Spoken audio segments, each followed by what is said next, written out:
Have you ever found yourself stuck, wondering why your mixes just don't have that polished professional sound and sound like this?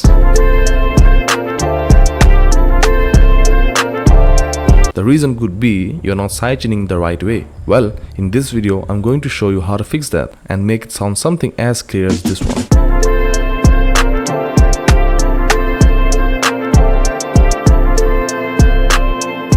You're about to master a technique that could be the key to unlocking the sound you have been chasing. I've broken it down into two parts for you. First, we'll quickly cover the basics to make sure you are ready, and then we'll dive into the real deal. So if you're ready to take your mixes from good to great, let's dive in.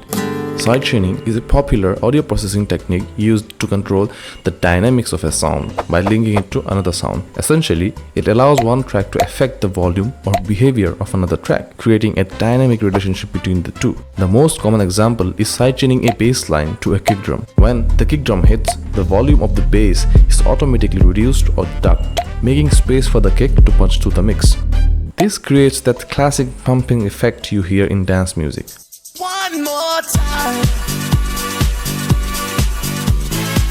It's not just about creating a cool effect, it's also a powerful tool for mixing, ensuring that key elements in your track don't clash and everything has its own space to breathe. Now that you know what sidechain is, let me show you how to use it practically. There are plenty of ways to sidechain, but today we're going to focus on the peak controller method.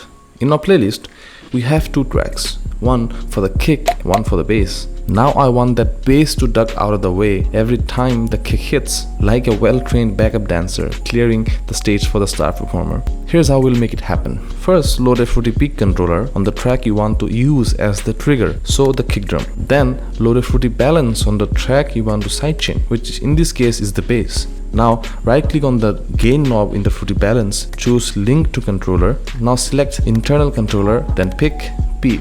Next, adjust the mapping formula to inverted because we want the bass gain to drop as the kick's signal goes up, like the bass is taking a bow every time the kick steals the spotlight. Make a few more tweaks to ensure that the output gains remains stable so the overall mix does not sound like it's been through a blender. And there we have it, sidechaining with a peak controller. Now you can see that every time the kick hits, the volume of the bass goes down, giving more space for the kick to breathe. This is one of the ways you sidechain in FL Studio. I hope you learned something today, and make sure to hit that subscribe button and the like button for more no BS content like this one. See you next time.